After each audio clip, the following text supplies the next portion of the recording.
Osée, chapitre 12. Éphraïm m'entoure de mensonges et la maison d'Israël de tromperies. Juda est encore sans frein vis-à-vis de Dieu, vis-à-vis du Saint fidèle. Éphraïm se repaît devant et poursuit le vent d'Orient. Chaque jour il multiplie le mensonge et la violence. Il fait alliance avec l'Assyrie et on porte de l'huile en Égypte. L'Éternel est aussi en contestation avec Juda, et il punira Jacob pour sa conduite, il lui rendra selon ses œuvres. Dans le sein maternel, Jacob saisit son frère par le talon, et dans sa vigueur, il lutta avec Dieu. Il lutta avec l'ange, et il fut vainqueur.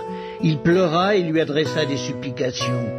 Jacob l'avait trouvé à Bethel, et c'est là que Dieu nous a parlé.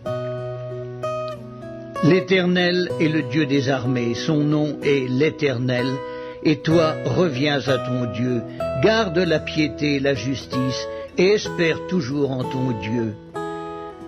Éphraïm est un marchand qui a dans sa main des balances fausses, il aime à tromper, et Éphraïm dit, à la vérité je me suis enrichi, j'ai acquis de la fortune, mais c'est entièrement le produit de mon travail. On ne trouvera chez moi aucune iniquité, rien qui soit un crime.